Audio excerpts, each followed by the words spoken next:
My name is Cassandra Wilson, and I am 31 years old. I lay crumpled at the base of the cold hospital stairs, pain radiating through every inch of my body. Through a blurry haze, I saw my sister, Bria, smiling down at me. "You had it coming," she whispered. My parents rushed past me in a blur, embracing her as she began to cry on cue. "It was an accident, wasn't it, Bria?" my father asked, his voice strained with panic. I tried to speak, but the searing pain stole my voice. That's when I noticed the head nurse, Marlene, her eyes fixed on a security camera, her finger already pressing the record button. Before I continue my story, I'd love to know where you're watching from.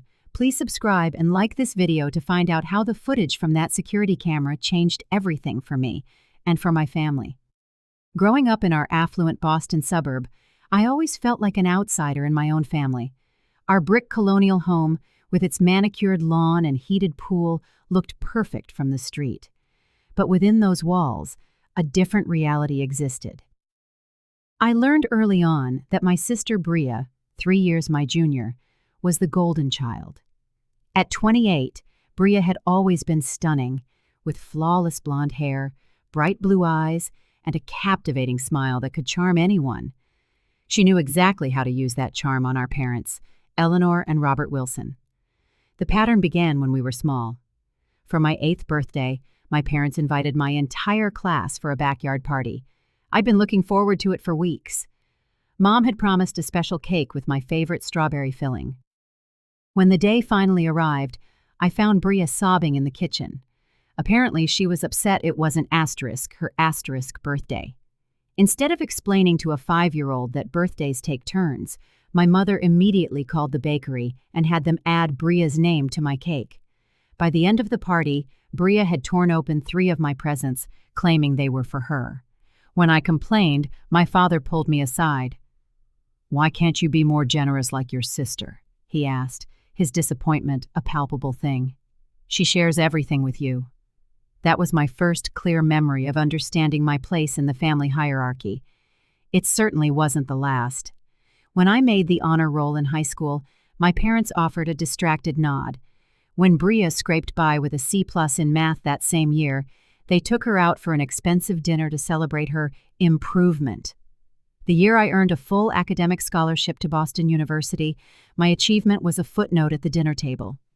3 months later, when Bria decided she might want to attend community college part-time, my parents threw her a party and bought her a new car as motivation. Our family therapist, a Dr. Reynolds, never seemed to see the imbalance.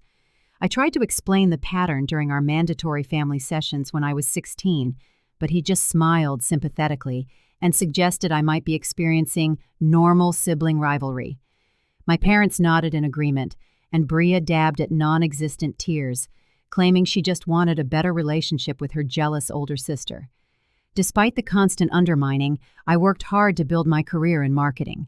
I put myself through graduate school working 2 jobs. By 30, I'd landed a position as a marketing director at a rising tech firm. The promotion came just 2 weeks before the incident at the hospital. When I called my parents to share the news, my mother's first response was, "That's nice, dear, but did you hear Bria might be getting back together with Tyler? He comes from such a good family." The incident that changed everything happened when my grandmother, Marta, was hospitalized with pneumonia. At 84, she was the only person in my family who had ever shown me unconditional love. She had moved in with my parents after my grandfather passed 5 years earlier, and I made a point to visit her regularly, despite the uncomfortable climate in my childhood home. That day, I arrived at Massachusetts General Hospital at 2 o'clock sharp. My parents were already in Grandma's room, sitting stiffly in the visitor chairs while she dozed. They greeted me with curt nods. I sat by Grandma's bed and took her hand gently. When she woke, her face lit up with a smile that made my heart ache. We talked for nearly an hour about her plans for her spring garden and my new promotion. My parents would occasionally interject with comments about Bria's latest accomplishments, which mostly involved her social media following and a potential modeling opportunity for a local boutique. Bria arrived nearly 2 hours late, making a dramatic entrance with a small gift bag and apologies about traffic. Grandma was polite but visibly tired. As soon as she drifted off to sleep again, Bria immediately began talking about Grandma's jewelry collection. "I really think I should have the sapphire necklace," she said, examining her reflection in a compact mirror. "It matches my eyes, and Cassandra doesn't even wear jewelry." My mother nodded. "That makes sense. We should probably start organizing things soon, just to be prepared."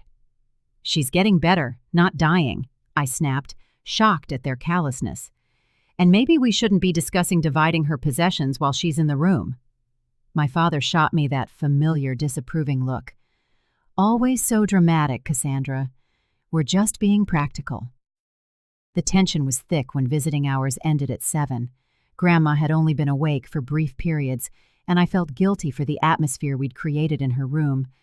As we gathered our things to leave, I saw Bria slip something from Grandma's bedside table into her purse. I didn't say anything, but I made a mental note to check what was missing on my next visit. We left Grandma's room together, my father leading us toward the elevators down the hall. The corridor was quiet, save for the squeak of nurses' shoes on the linoleum and the distant beep of medical equipment. My mother walked close to Bria, their heads bent together in a whispered conversation. I caught snippets about diamond earrings and family heirlooms, which only added to my discomfort. As we neared the elevators, Bria suddenly turned to me. "That lipstick color makes you look washed out," she said loudly. "And that's the same outfit you wore to our cousin's wedding last summer. I guess that big promotion hasn't improved your fashion sense." I took a deep breath, determined not to engage. "I'm not worried about my lipstick right now, Bria. I'm worried about Grandma." My mother immediately jumped to Bria's defense. "Your sister is only trying to help, Cassandra. You could put a little more effort into your appearance, especially since you're representing the family at that new job." The familiar pain of their united front against me burned, but I had years of practice swallowing the hurt. The elevator arrived with a soft chime, and my father held the door. The thought of being confined in that small space with them for 6 floors suddenly felt unbearable. "I'll take the stairs," I said, stepping back. "I could use the exercise." My father shrugged. "Suit yourself." The elevator doors were already closing when I heard Bria say to my mother, "She just had to say something. She was upset about the jewelry conversation." Before I could process what was happening, Bria slipped out of the elevator and followed me toward the stairwell door. I pushed it open, feeling the cool, heavy metal against my palm. The stairwell was brightly lit, but empty, and our footsteps echoed as I started down the concrete steps. "You don't have to pretend you care," I said over my shoulder, gripping the metal handrail. Bria's voice changed, shedding the honeyed sweetness she used around our parents. "I saw you watching me in Grandma's room, always so self-righteous, aren't you?" I stopped on the landing between the 5th and 4th floors, turning to face her. "Did you take something from her drawer?" Bria's perfectly manicured hand clutched her designer purse tighter. "That's none of your business. Besides, she promised me that jewelry years ago." "That's not true, and you know it," I countered.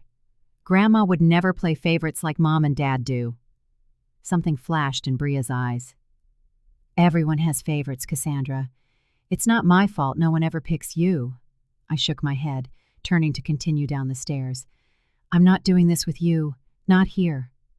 "It must be hard," Bria continued, following close behind me. "Getting that big promotion when everyone knows you'll never be good enough. Does your boss know your own family can barely stand you?" I kept walking, focusing on each step. 1, 2, 3, 4. "I saw how Grandma's face lit up when you walked in." Bria's voice took on a dangerous edge. "She never looks at me like that." "Maybe that's because you only show up when you want something," I replied without turning. "You know, she changed her will last month," Bria said, her voice closer now. "After you helped with her physical therapy. Suddenly you're getting the beach house, the one Dad promised me. I reached the landing between the 4th and 3rd floors and spun around, stunned. "What are you talking about? I don't know anything about her will." Bria's face was flush with anger. "Don't play innocent. You've been manipulating her, turning her against me, just like you try to turn Mom and Dad against me with your perfect job and your perfect apartment." "That's ridiculous," I said, genuinely confused. I've never discussed any of that with Grandma. And now you're going to tell them about the gambling, aren't you? Bria's voice rose to a near shriek. The revelation clicked into place. Our parents' unexplained loans, the expensive handbags that appeared and disappeared, her constant need for a little help with rent. I didn't know about gambling specifically, but the pattern suddenly made sense. Bria, I don't care about your gambling addiction, I said. That's between you and a therapist you should probably see. I just want to leave now. I turned to continue down the stairs, and that's when it happened. I felt Bria's hands on my back, a hard, deliberate shove that sent me instantly off balance. There was a moment of sickening weightlessness as my feet left the step. My hands grasped desperately for the railing, but found only air. The fall seemed to happen in slow motion. My body tumbled forward, a nauseating lurch as gravity took over. I felt every brutal impact against the hard concrete steps. My shoulder, my hip, my head, my ribs. Pain exploded in waves, each one worse than the last. Through the fog of shock, I heard my own scream echo in the stairwell. As I fell, fragmented memories flashed through my mind. Bria cutting the hair off my dolls as a child, claiming it was an accident. Bria accidentally spilling punch on my prom dress hours before my date arrived. Bria accidentally deleting my college essay from the family computer the night before it was due. But this was no accident. I came to a stop at the bottom of the flight, sprawled on the landing between the third and second floors. Dark spots swam in my vision, but I could make out Bria standing at the top of the stairs, a smirk of satisfaction on her lips. The expression vanished the instant the stairwell door above her opened and my parents stepped through. "Bria, what happened?" My mother's voice was laced with panic. "She fell!" Bria shrieked, her voice suddenly trembling with manufactured fear. "I tried to grab her, but she was going too fast." My parents rushed down the stairs, but not to me. Instead, they gathered around Bria, who had now collapsed onto a step, her shoulders shaking with perfectly timed sobs. "You had it coming," she whispered just before they reached her. Now I watched, through a haze of pain, as my father wrapped a protective arm around her shoulders. "It was an accident, wasn't it, Bria?" he asked, his voice urgent and leading. Through the pain, I tried to speak, to tell them what really happened, but all that escaped was a groan. The third-floor stairwell door burst open, and head nurse Marlene rushed in with 2 orderlies. "Call a code," she yelled, kneeling beside me. As she leaned in to check my pupils, her eyes flicked to the corner of the ceiling. It was then I saw it, the small security camera, its red light blinking steadily. Nurse Marlene had seen it too, and something in her expression told me she understood exactly what had happened. "Don't move her yet," Nurse Marlene instructed the orderlies as she carefully stabilized my neck. Her hands were gentle but firm, her eyes all business as she assessed my injuries. My parents remained several steps above us, still comforting Bria, who had launched into full-blown hysterics. Through my fading consciousness, I heard my father explaining to another hospital staffer who had arrived. "My daughters were coming down the stairs. Cassandra was going too fast and lost her footing. Bria tried to catch her, but she couldn't reach her in time." "It happened so suddenly," Bria added between dramatic sobs. One moment we were talking about Grandma. The next, I was falling. I tried to scream for help, but it all happened in a blur. Nurse Marlene's eyes narrowed slightly at the explanation, but her focus remained entirely on me. "We're going to get you onto a backboard," she explained calmly. "Try to stay as still as possible. Can you tell me your name?" "Cassandra," I managed to whisper. "All right, Cassandra. Can you tell me where you feel the pain?" "Everywhere," I gasped out. "My ribs, my head, my wrist." The paramedics carefully slid a board beneath me, securing the straps across my body. As they prepared to lift, I saw Nurse Marlene glance up at the security camera again, a thoughtful expression on her face. She turned to one of the other nurses who had arrived. "Julie, please note the time of the incident and make sure all security footage is preserved," she said, her voice low but firm. "Standard procedure for falls in the hospital." As they hoisted me onto the gurney, a fresh wave of agony washed over me, and I struggled to stay conscious. Through half-closed eyes, I saw my mother finally approach, her hand resting protectively on Bria's shoulder. "We'll follow you," she told the medical team, never once meeting my gaze. "Bria is in shock. She tried so hard to save her sister." The gurney began to move, and I was wheeled through the corridors, the fluorescent lights overhead blurring into a nauseating streak. In the emergency room, Dr. Vinters, a stern-faced man with graying hair, quickly assessed my condition. "CT scan, chest X-ray, and a wrist X-ray," he ordered. "Likely a concussion, possible internal injuries." The next few hours passed in fragments.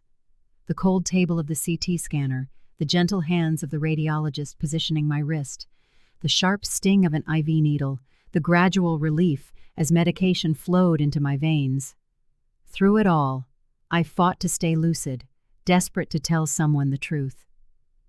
"Officer Jenkins, we understand this is protocol," my father was saying, his voice laced with the authoritative tone he used when closing business deals. "But I assure you, this was simply an unfortunate accident. My younger daughter witnessed the whole thing and tried to prevent it." I wanted to scream the truth, but my mouth wouldn't cooperate. The medication was pulling me under, leaving my thoughts jumbled and disconnected.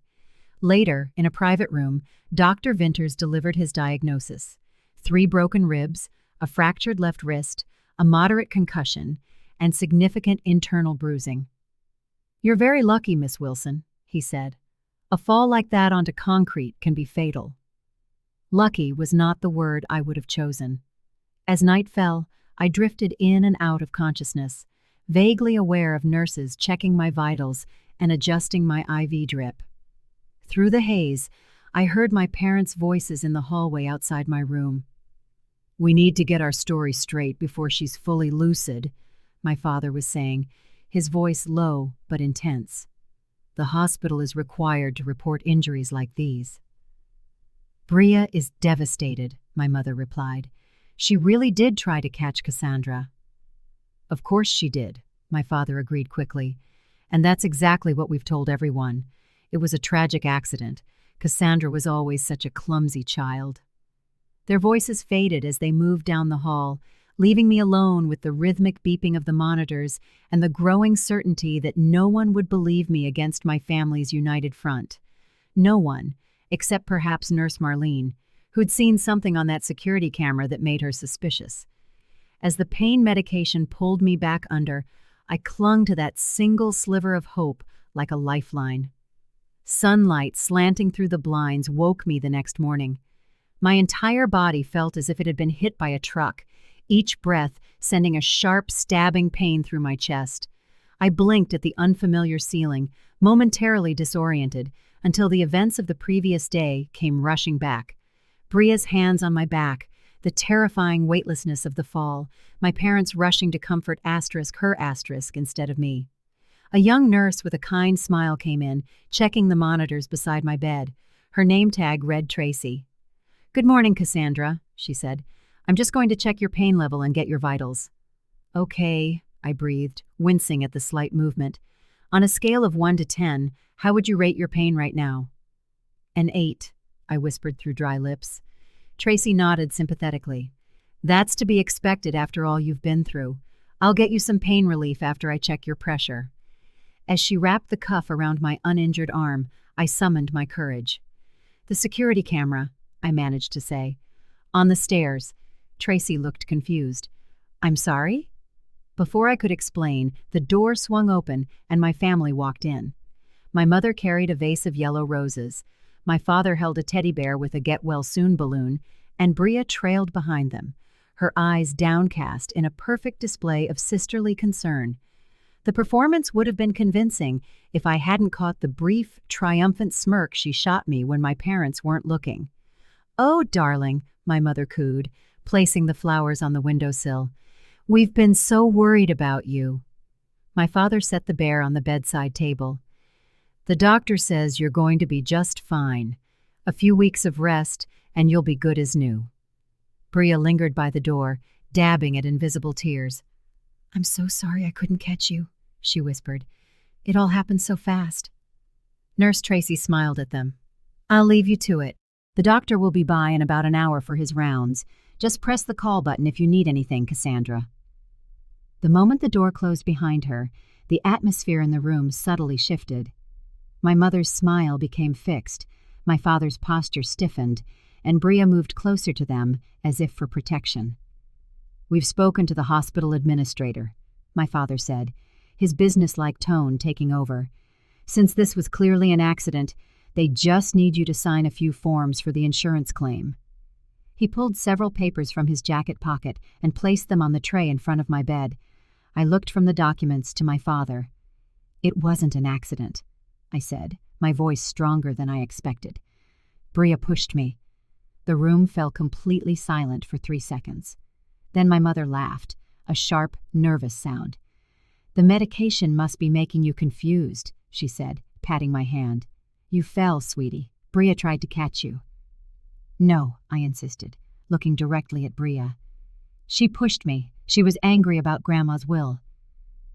My father's face hardened. That's enough, Cassandra. You've always had a flair for the dramatic, but this is serious. Your accusations could damage your sister's reputation. What about my injuries? I asked, incredulous. 3 broken ribs, a fractured wrist, a concussion. Does that not matter to you? Of course it matters, my mother cut in quickly. We're all upset that you fell. It wasn't a fall, I repeated firmly. And there's a security camera in that stairwell. It will show exactly what happened. A flicker of uncertainty crossed my father's face, but Bria stepped forward, tears now streaming down her cheeks. How could you say that? She cried.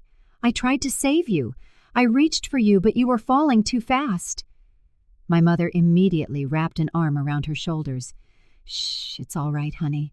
Cassandra is just confused from the medication and the head injury. She doesn't mean it. In fact, she might be right about the confusion, my father said in a calculated tone. We should probably mention that to the doctor. Memory issues after a concussion are common. You probably don't remember what really happened, Cassandra. The gaslighting was so familiar, I could have mapped it out myself. Before I could respond, a nurse appeared at the door. Sorry to interrupt, but there's been a change in Martha Wilson's condition. The doctor would like to speak with the family. My parents exchanged worried glances. We should go, my mother said. Bria, you stay with your sister. We'll be back soon. As they hurried out, Bria's sympathetic expression vanished. She stepped closer to my bed, her voice dropping to a venomous whisper. No one is ever going to believe you over me. They never have. If you know what's good for you, you'll sign those papers and say it was an accident. Why? I asked, a genuine need to understand welling up inside me. What did I ever do to make you hate me this much? Something dark flashed in her eyes. You existed, always so perfect, so responsible, Grandma's favorite. She picked up the pen and held it out to me. Sign the papers, Cassandra, or things are going to get much, much worse for you. Before I could answer, the door opened again. Nurse Marlene walked in, her expression unreadable. Bria immediately recoiled, the tears magically reappearing. I'll just go get you some water, sis, she said loudly. Be right back. When Bria was gone, Nurse Marlene closed the door behind her and approached my bed. How are you really feeling today, Cassandra? She asked, checking my IV. Like I was pushed down a flight of stairs, I replied, watching her reaction carefully. Her eyes met mine, sharp and knowing. Interesting choice of words. She glanced at the door to make sure we were alone. I reviewed the security footage from the stairwell yesterday. My heart hammered painfully against my broken ribs. You did? She nodded. Hospital protocol for any on-site fall. I've been a nurse for 20 years, Miss Wilson. I know what an accident looks like, and I know what a deliberate push looks like. Hope bloomed in my chest for the first time since it happened. What happens now? I've already spoken with Mr. Dawson, the hospital administrator. The footage has been secured and passed on to hospital security and the police. Officer Jenkins will want to speak with you again when you're feeling a little stronger. Tears of relief pricked my eyes. Thank you for believing me. Nurse Marlene's expression softened. I believe what I saw, and what I saw was assault. She checked her watch. Your family will be in a meeting with your grandmother's doctor for at least 30 minutes. Would you like to see the footage?" I nodded, my throat tight with emotion. She pulled a tablet from her pocket and tapped the screen a few times. "Mr. Dawson authorized me to show you this. The camera angle is unobstructed." The video showed the stairwell from above. I saw myself step into the frame, with Bria close behind. There was no audio, but our body language told the story. Me walking down, turning occasionally to answer her, Bria's increasingly aggressive posture, our stop on the landing where we were clearly arguing. And then, unmistakably, Bria's hands extending forcefully into my back as I turned to continue down the stairs. My body lurching forward, the desperate grab for the railing, the sickening tumble down the concrete steps. Bria's look of satisfaction as she watched me fall, quickly replaced by feigned panic as our parents came into view seconds later. I was speechless for several moments after the video ended. The validation of what I'd experienced was overwhelming. "There are cameras on every floor," Nurse Marlene explained. "We have footage from multiple angles. There is no ambiguity about what happened." "My parents won't believe it," I said quietly. "They'll find a way to explain it away." "They can try," she agreed. "But the evidence speaks for itself. Hospital security will be speaking with your family this afternoon. Try to get some rest until then." The door opened and my parents entered, with Bria trailing behind them. My father's expression was tense, my mother's eyes red-rimmed. "Grandma's pneumonia has developed complications," my mother explained. "They're moving her to the ICU." Under normal circumstances, I would have immediately asked for details, offered comfort, made plans to visit. But all I could think about was the security footage and what was about to happen. I didn't have to wait long. Within minutes, a knock on the door announced the arrival of 2 uniformed hospital security guards and a man in a suit who introduced himself as Gregory Dawson, the hospital administrator. "Mr. and Mrs. Wilson," Mr. Dawson said formally, "we need to speak with you about the incident involving your daughters yesterday." My father immediately took charge. "Of course. As we explained to Officer Jenkins, it was an unfortunate accident. Cassandra lost her footing on the stairs, and Bria was unable to catch her in time." Mr. Dawson's expression remained neutral. "We've reviewed the security footage from the stairwell, Mr. Wilson. I'm afraid it shows something quite different." The blood drained from my father's face. "What are you implying?" "The footage clearly shows Bria Wilson deliberately pushing Cassandra, causing her fall and subsequent injuries." Bria gasped dramatically. "That's not true. I would never hurt my sister." My mother clutched at her pearls. "There must be some mistake. Perhaps the camera angle is misleading." "We have footage from multiple cameras," one of the security guards explained. "The evidence is unequivocal. We've already provided the police with copies." My father's shock was rapidly shifting into damage control. "I'm sure there's been a misunderstanding. Family matters can be complex. Perhaps it was a playful interaction that went wrong." "Shoving someone down a flight of stairs is not playful, Mr. Wilson," Nurse Marlene said firmly. At that, Bria suddenly crumpled into a chair, her entire expression transforming. Tears streamed freely as she buried her face in her hands. "It was an accident," she wailed. "We were arguing and I reached out. I never meant to push her that hard." It was a classic Bria move, a swift pivot to partial admission, minimizing intent to garner sympathy. I watched as my parents immediately rushed to her side, their protective instincts flaring. "You see? A terrible accident during a sisterly argument," my father insisted. "Surely we can handle this as a family matter." Mr. Dawson shook his head. "I'm afraid not. The hospital has a legal obligation to report assault on our premises, especially when it results in serious injury. The police will want statements from everyone involved." As if on cue, Officer Jenkins appeared at the door with a female detective. The room suddenly felt far too small. My father's face hardened as he turned to me. "Cassandra, think carefully about what you are doing. This is your sister, your family. Are you really going to destroy all of us over a momentary disagreement? His emotional blackmail might have worked before, but something inside me had shifted. Maybe it was seeing the undeniable evidence, or maybe it was the validation from Nurse Marlene and the hospital staff. Whatever it was, I found my voice. I didn't fall, Dad. Bria pushed me, and for the first time I'm not going to pretend otherwise just to keep the peace. My mother's face contorted. How could you do this to us, to your sister, after everything we've done for you? The absurdity of her statement might have been laughable if it wasn't so deeply painful. Everything they'd done for me, like always taking Bria's side, like minimizing my achievements while celebrating her mediocrity. Mrs. Wilson, the detective intervened, your daughter is the victim here. She has 3 broken ribs, a fractured wrist, and a concussion.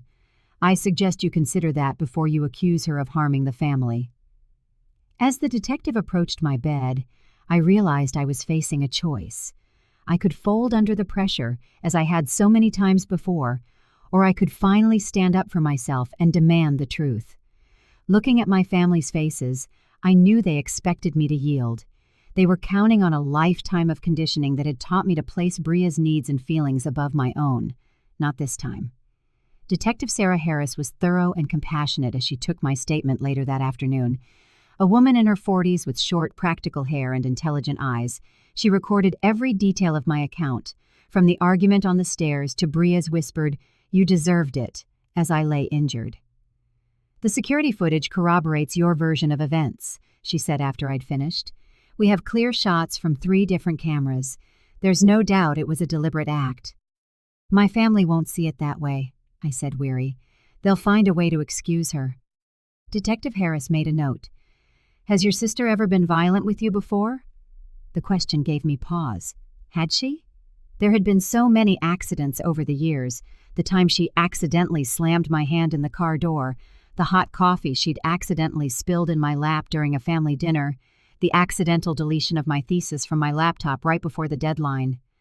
Nothing this serious, I finally answered, but there's been a pattern of harmful behavior disguised as accidents. And your parents typically side with your sister, without exception, she surmised, her expression thoughtful. I've spoken with your parents and your sister. They've retained an attorney, Richard Cooper. He's well known in the city. Of course they had. My father would spare no expense to protect his favorite daughter. What happens now? I asked. We're filing assault charges against Brianna Wilson. Given the severity of your injuries and the clear evidence, the DA is taking this very seriously. There will be a preliminary hearing as soon as you're well enough to attend. The reality of it hit me like a physical blow. This was no longer just about standing up for myself. My sister could face criminal charges. My family relationships, already strained, could be shattered forever. For a moment, doubt crept in. Was I doing the right thing? Detective Harris seemed to read my mind. Cassandra, what happened to you was not a small family tiff. Your injuries could have been fatal. You have every right to seek justice. After she left, I lay back against the pillows, exhausted but resolute. My phone buzzed with incoming messages. News travels fast in a family crisis. My Uncle Thomas was shocked and asked what really happened. My cousin Gina said she always knew Bria had a mean streak. And most surprisingly, a message from my father's sister, Aunt Jillian, whom I hadn't seen in over a year. I believe you, it said simply. Call me when you can talk privately. The next morning brought a new development. Bria had apparently shared her version of events on social media, casting herself as the victim of a misunderstanding. According to her post, I had been acting erratically on the stairs, and she had merely reached out to steady me when I lost my balance. The security footage, she claimed, failed to capture the full context. My marketing colleague, Denise, forwarded me a screenshot with a worried message. Is this true? People are sharing it everywhere. Shortly after, my phone rang with an unknown number. It was my boss, Martin. Cassandra, I've received some concerning calls about you, he began, his voice awkward. Someone claiming to be your mother said you're having a mental health crisis and making false accusations against family members. I closed my eyes, the betrayal cutting deep. Martin, I am in the hospital with 3 broken ribs and a fractured wrist because my sister pushed me down a flight of stairs. There is security footage to prove it." His relief was audible. "That's what I figured. You take all the time you need to recover. Your job is safe." Not everyone was so supportive. That afternoon, I discovered Bria had started a GoFundMe campaign titled, "Help Me Fight False Accusations." The description painted me as a jealous sister who had fabricated an assault claim after an accidental fall. The campaign had already raised several $1,000s. Dr. Stein, the hospital psychologist, visited me that evening. A thoughtful woman with a gentle demeanor, she explained that Nurse Marlene had requested a psychological consult. "Often, in cases of family violence, there are patterns of emotional abuse that precede physical incidents," she explained. "Would you be comfortable talking about your family dynamic?" For the first time, I spoke openly about growing up in Bria's shadow, the constant comparisons, the dismissal of my accomplishments, the subtle and not-so-subtle message that I was less valuable, less loved. Dr. Stein listened without judgment, occasionally asking clarifying questions. "What you're describing fits a pattern of a narcissistic family structure," she said after I finished. "The golden child and scapegoat dynamic is unfortunately common, though it doesn't usually escalate to physical violence." "So I'm not crazy for feeling this way?" She smiled gently. "Quite the opposite. Your perceptions seem remarkably clear, despite years of being gaslit. That shows significant emotional resilience." Our session was cut short by a nurse who informed me my parents were demanding to see me. Dr. Stein offered to stay if I wanted support, but I declined. This was a confrontation that was long overdue. They entered, their expressions grim, my father clutching a leather briefcase that likely held legal documents. "The preliminary hearing is set for next Wednesday," he announced without preamble. "Richard believes we can have this whole regrettable situation dismissed." "By regrettable situation, you mean Bria pushing me down the stairs?" I asked, my voice steadier than I felt. My mother dabbed her eyes with a monogrammed handkerchief. "Darling, you need to understand what this is doing to the family. Your grandmother's condition has worsened with the stress. Bria can't sleep. Your father's blood pressure is through the roof. And I have 3 broken ribs, a fractured wrist, and a concussion," I reminded her, "because my sister deliberately pushed me down a flight of concrete stairs." My father's jaw tightened. "The footage is open to interpretation. Richard says juries understand that family arguments can lead to regrettable moments of physical contact." "Physical contact?" I repeated, incredulous.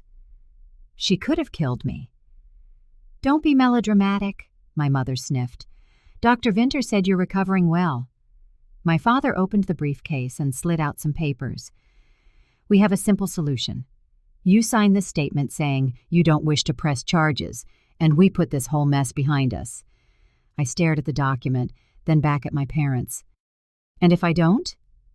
His expression hardened. "Then you are no longer welcome in this family. Your trust fund will be revoked. Your relationship with your grandmother, your cousins, your entire family will be irreparably damaged. Is that what you want?" The threat was explicit and brutal, everything I had feared. But something had changed in me during my days in the hospital. Maybe it was seeing the undeniable evidence of Bria's actions, or the validation from medical and police professionals that what happened to me mattered. "What I want," I said slowly, "is for Bria to take responsibility for her actions. What I want is for you, just once, to care more that I was seriously hurt than you do about protecting her from the consequences." My mother's face twisted. "How can you be so selfish after everything we've done for you?" "What exactly have you done for me?" I asked, a genuine curiosity in my voice. "When have you ever put my needs or my feelings above Bria's?" The question hung in the air, unanswered. My father gathered the papers stiffly. "You have until the hearing to reconsider. After that, we will have no choice but to cut ties completely." They left without another word, the threat of their rejection hanging like a storm cloud. I should have felt devastated, terrified of losing my family, flaws and all. Instead, I felt an unexpected sense of clarity. For 31 years, I had been trying to earn the unconditional love that should have been my birthright. Maybe it was time to stop trying. The day of my discharge arrived, but I had nowhere to go. My apartment was a third-floor walk-up, impossible to navigate with my injuries. My parents had made it clear their home was only open to me if I dropped the charges against Bria. As I sat on the edge of the hospital bed in borrowed clothes, trying to figure out my next move, Nurse Marlene knocked on the door. "Your aunt is here," she said. "A Jillian Wilson, says she's your father's sister." Aunt Jillian swept in, her familiar floral perfume bringing a rush of childhood memories. Unlike my mother's brittle elegance, Aunt Jillian had always been warm and genuine, with laugh lines around her eyes and a tendency to speak her mind, which often put her at odds with my father. "Look at you," she said, taking in my cast and the careful way I held my ribs. "That girl finally went too far, didn't she?" The simple acknowledgement of the truth nearly unmade me. I fought back tears as Aunt Jillian sat beside me on the bed. "Robert called to give me his version of events," she continued, using my father's first name. "Convenient accidents and misunderstandings.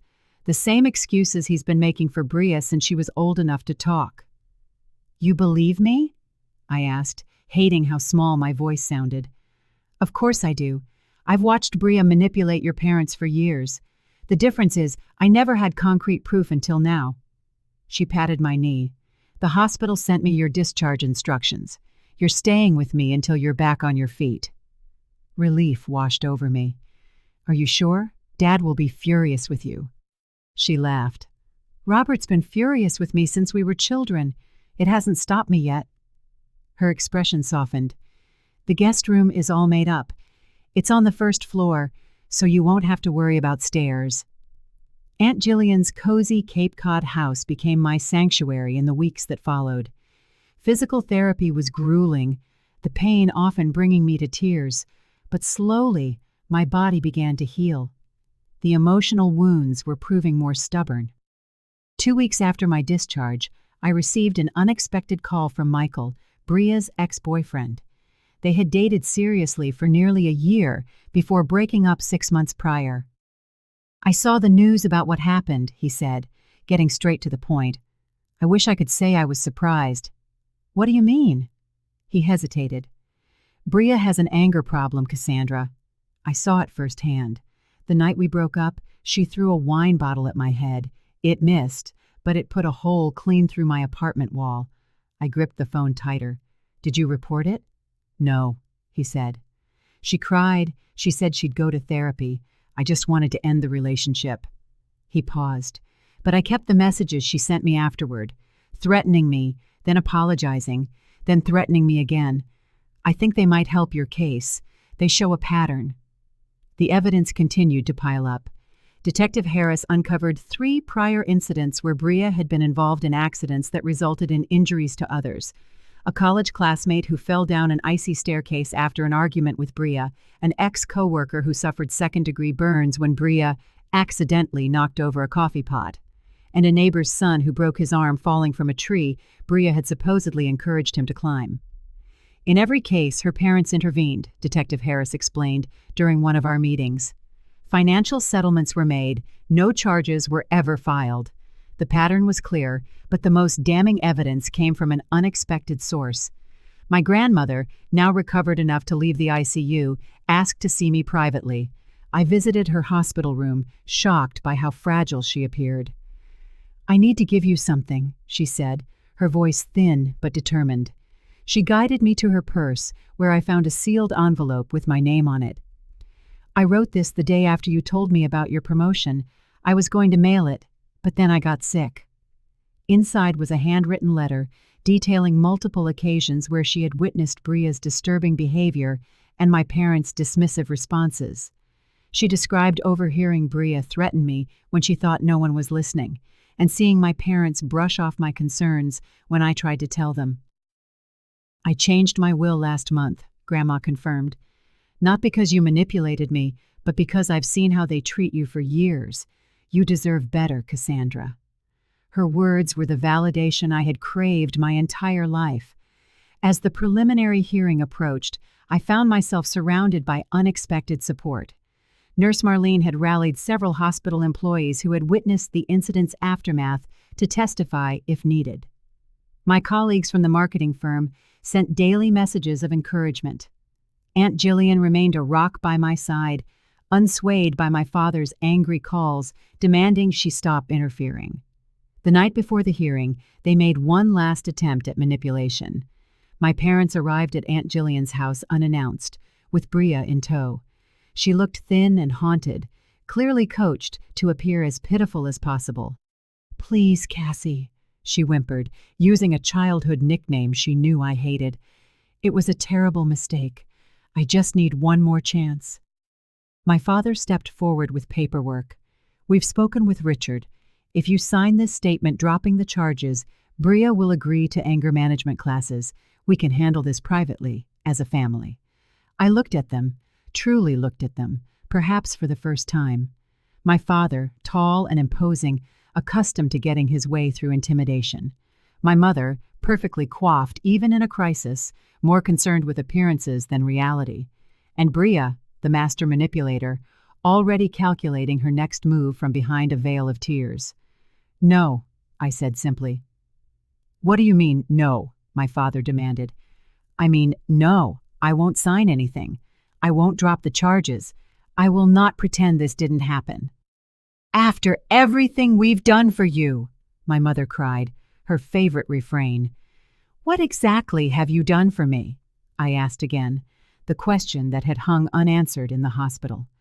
"My entire life, you taught me that my feelings don't matter, my safety doesn't matter, my accomplishments don't matter.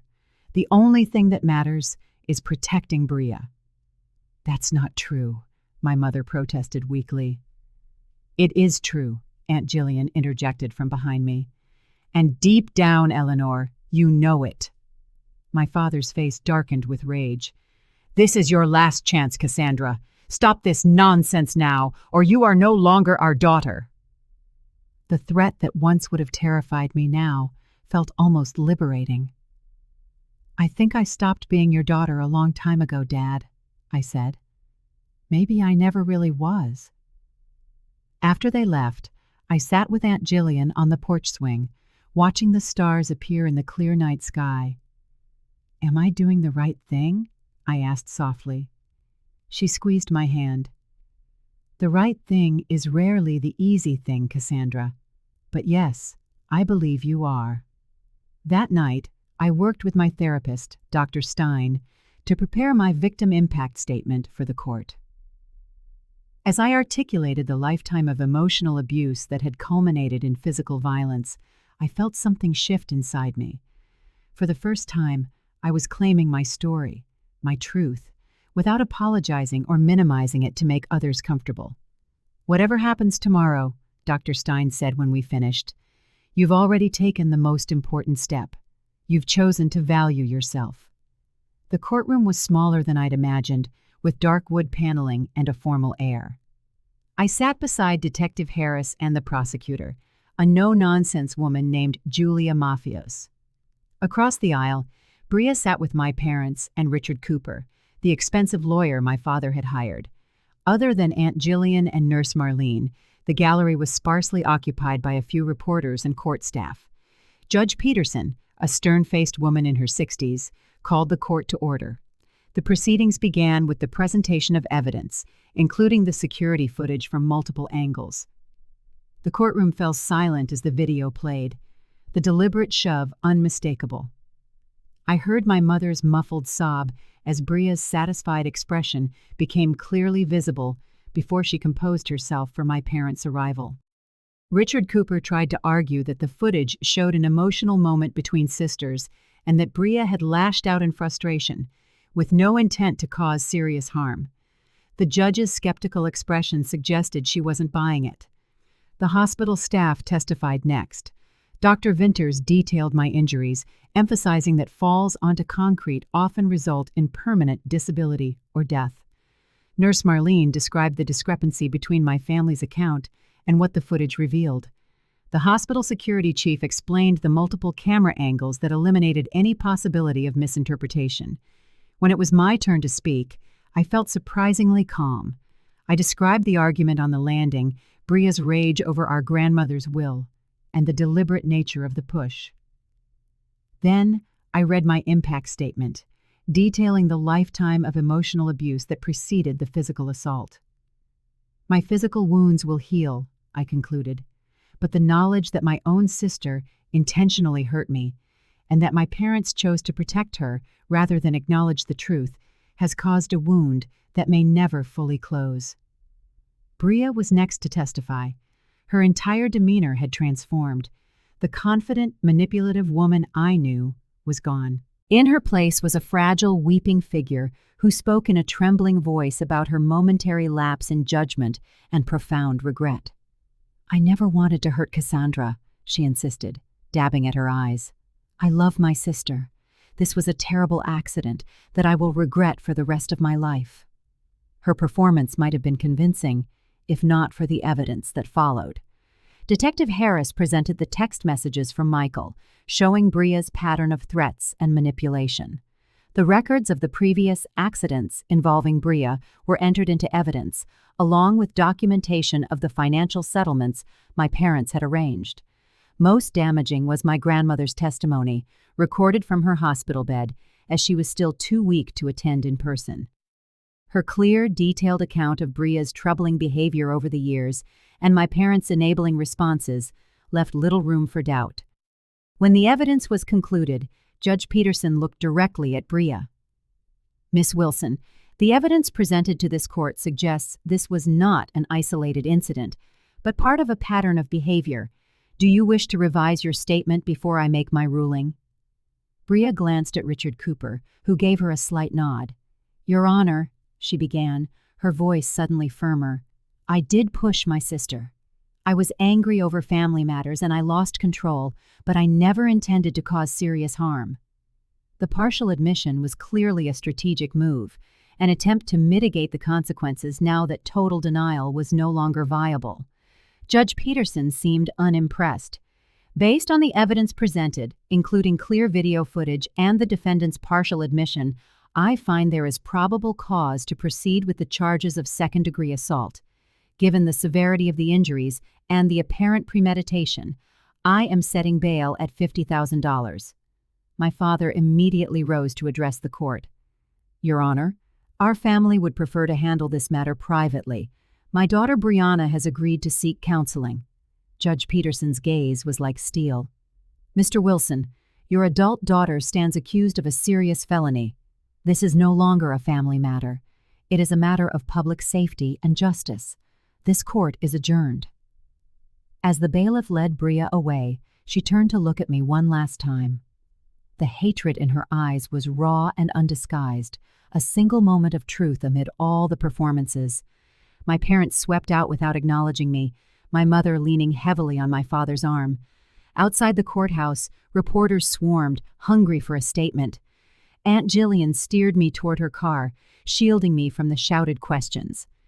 As we drove away, I felt an overwhelming mix of emotions: relief that the truth was out, grief for the family I had lost, or perhaps never really had, and beneath it all, a quiet, tentative sense of freedom. The weeks that followed brought significant changes. Bria accepted a plea deal that included probation, mandatory therapy, and a restraining order preventing her from contacting me. My parents paid for everything, of course, and continued to insist publicly that the incident had been a misunderstanding and our family would heal from this difficult time. My grandmother recovered enough to move in temporarily with Aunt Jillian, unwilling to return to my parents' home. She revised her will again, this time cutting Bria out completely and significantly reducing my parents' inheritance. "Actions have consequences," she told me over one of our afternoon teas. "It's a lesson they should have learned a long time ago." With Aunt Jillian's help, I found a new apartment in a secure building with an elevator. My colleagues at the marketing firm welcomed me back with understanding and flexibility, allowing me to work remotely until I felt ready to return to the office. Physical therapy continued, painful but necessary, gradually restoring my strength and mobility. Perhaps the most significant change was internal. Working with Dr. Stein, I began to unpack and dismantle the damaging beliefs I had internalized growing up. The constant message that my needs were secondary, that keeping the peace meant accepting mistreatment, that family loyalty required self-erasure. 6 months after the incident, I received an unexpected letter from my mother. Unlike her previous attempts at contact, which had all focused on putting the family back together without any acknowledgement of wrongdoing, this letter contained something new, a hesitant admission of failure. "I don't know when things went so wrong," she wrote. "Maybe we did favor Bria. Maybe we should have listened to you more. I miss my daughter." It wasn't a full apology, not a complete acknowledgement of the harm done, but it was a start. After talking it over with Dr. Stein, I agreed to meet my mother in a neutral location. The conversation was awkward and stilted. Years of dysfunctional patterns couldn't be undone in a single meeting. But for the first time, my mother seemed to truly listen as I spoke about my experiences. We agreed to monthly lunches, a tentative attempt to rebuild on new terms. My father remained distant, unable or unwilling to admit any fault. Bria moved to Chicago after completing her court-mandated therapy, apparently starting fresh where her history wasn't known. I felt no desire to reconnect with her. On the 1-year anniversary of the incident, I returned to the hospital with a gift basket for the staff who had helped me. Nurse Marlene greeted me with a warm hug, marveling at my recovery. "You look wonderful," she said. "Strong." "I feel strong," I replied, realizing it was true. The physical healing had been the easy part. The emotional healing was ongoing, with setbacks and difficult days. But I was building a life based on truth instead of pretense, surrounding myself with people who valued me for who I was. In the end, the security camera that captured my sister's deliberate act of violence did more than provide evidence for a trial. It shattered the carefully constructed illusion that had defined my family. The painful truth it revealed set me on a path to authentic healing and self-discovery. It taught me that sometimes the family you build matters more than the one you were born into. That is the lesson I carry forward, one day at a time. What about you?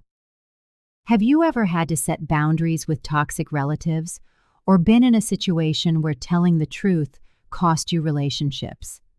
I invite you to share your thoughts in the comments below.